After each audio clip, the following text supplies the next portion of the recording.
اعوذ باللہ من الشیطان الرجیم، بسم اللہ الرحمن الرحیم۔ محترم سامعین السلام علیکم۔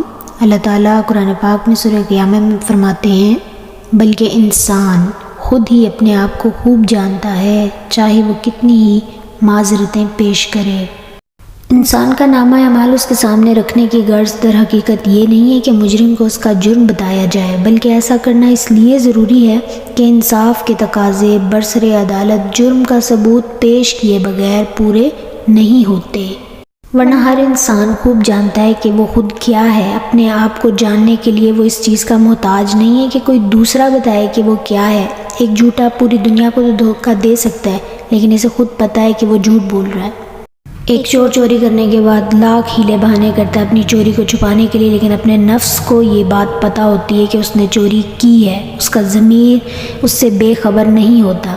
اب ضمیر کا منہ بند کرنے کی کوشش کرنے کے لیے کہ وہ اسے بار بار ملامت نہ کرے، تو انسان خود اپنے آپ کو معذرتیں پیش کر رہا ہوتا ہے کہ میرے پاس واقعی کچھ مجبوریاں ہیں، کچھ مصلحتیں ہیں، کچھ ایسی ضرورتیں ہیں جن کی وجہ سے مجھے یہ کام کرنا پڑ رہا ہے، کہ ظلم کرنا پڑ رہا ہے، کسی کا حق مارنا پڑ رہا ہے، اور ناجائز طریقوں سے مال کمانا پڑ رہا ہے، حرام اشیاء کا استعمال کرنا پڑ رہا ہے۔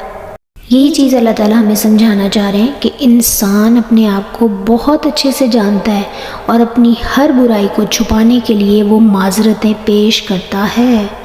دنیا میں ہر ادارے کے کچھ قوانین ہیں، آخرت کی عدالت کے بھی کچھ قوانین ہیں۔ یہ کہ وہاں پہ ساری کی ساری فائلیں اوپن کر دی جائیں گی، چھوٹے سے چھوٹا عمل بھی ان فائلوں میں ثبت ہوگا، سخت نگرانی کی حالت میں پیشی ہوگی اور کسی پر بھی ظلم نہ ہوگا۔ مجرم کہیں بھاگ نہیں سکیں گے اور کسی قسم کی ڈنڈی نہیں ماری جائے گی۔ دفاع کے لیے وہاں کوئی وکیل نہ ہوگا، بلکہ اپنا نامہ اعمال خود ہی پڑھنا ہوگا، اور کوئی رشوت اور کوئی سفارش وہاں پر نہیں چلے گی جیسا دنیا کی عدالتوں میں ہوتا ہے۔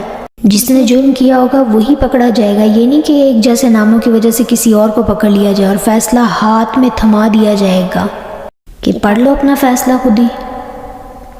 کوئی غائبانہ فیصلہ بھی نہیں ہوگا اور فیصلے میں کسی قسم کی رد و بدل بھی نہیں ہوگی۔ وہاں جھوٹے گواہ نہ ہوں گے، دنیا میں تو گواہ خرید لیتے ہیں، اور وہاں ساری کی ساری فائلیں حاضر ہوں گی۔ یہ نہیں کہ کوئی چھوٹی سے چھوٹی کوئی بڑی سے بڑی چیز چھوڑ دی جائے، ایسا نہیں ہوگا، بلکہ اگر کسی کو آنکھ کے ابرو سے بھی تکلیف دی گئی ہوگی تو وہ بھی وہاں پر اس کی بھی جو ہے وہ پوچھ گچھ ہوگی۔ اعمال کو تولنے کے لیے نہایت ہی باریک پیمانہ ہوگا۔ محترم سامعین، کیسے زبردست آخرت کے قانون، اور ہماری بے وقوفی دیکھیں کہ ہم ایسے ہی بیٹھے ہوئے اپنے وقت کو ضائع کر رہے ہیں اور اپنی سستی کو، اپنی ناکامیوں کو تقدیر کا نام دے رہے ہیں۔ کھانا سامنے رکھ کر کبھی ایسے تو نہیں کہتے کہ تقدیر میں ہوگا تو منہ میں چلا جائے گا۔ عیش کی زندگی گزارنا چاہتے ہیں ہم سب، صرف عیش کی زندگی، اور بڑے ہی آرام سے اپنے ضمیر کو تھپکیاں دے دے کے سلاتے رہتے ہیں کہ کوئی بات نہیں، پھر کیا ہوا، اللہ تعالیٰ تو غفور الرحیم ہے۔ لیکن کبھی یہ نہیں سوچتے کہ اللہ تعالیٰ قہار اور جبار بھی ہے، اللہ تعالیٰ عادل ہے، اللہ ایسا انصاف کرے گا کہ پھر ہم سے وہ سہا نہیں جائے گا۔ اللہ ہمیں دین پر چلنے کا، دین کے کام کرنے کا موقع دیتا ہے، لیکن جب ہم وہ موقع ہاتھ سے گوا دیتے ہیں اپنی سستی اور کاہلی کی وجہ سے، تو اللہ تعالیٰ پھر ایسے تمام مواقع چھین لیتے ہیں۔ ہم اس چیز پہ بڑے خوش ہیں کہ جی سوسائٹی میں ہمارا گھر ہے، اچھی سوسائٹی میں ہمارے پاس بہترین گاڑی ہے، ہمارے پاس آئی فون ہے، ہمارے پاس برانڈ والے کپڑے ہیں، ہمیں لوگ ماڈرن سمجھتے ہیں، کوئی باؤ جی کہہ رہا ہے، کوئی صاحب جی کہہ رہا ہے، لیکن یہ بھول جاتے ہیں کہ مال اور اولاد تو فتنہ ہے۔ حضرت موسیٰ علیہ السلام واعظ فرما رہے تھے اپنی امت کو کہ اللہ کی نافرمانی نہ کرو وگرنہ فلاں فلاں عذاب آئے گا۔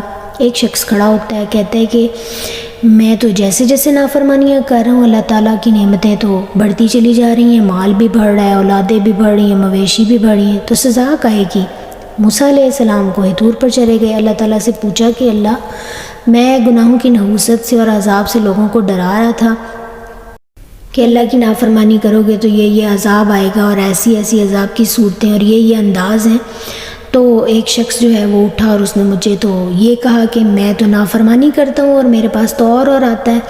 تو اللہ تعالیٰ نے موسیٰ علیہ السلام کو یہ جواب دیا کہ یہ میرے عذاب کی صورتیں اور جو میرے عذاب کے انداز ہیں اس میں یہ سخت ترین عذاب ہے جو میں نے اس کو دے رکھا ہے، اور وہ یہ کہ میں انسان کو اس سے سجدے کی توفیق چھین لیتا ہوں، عبادت کی توفیق چھین لیتا ہے اللہ تعالیٰ۔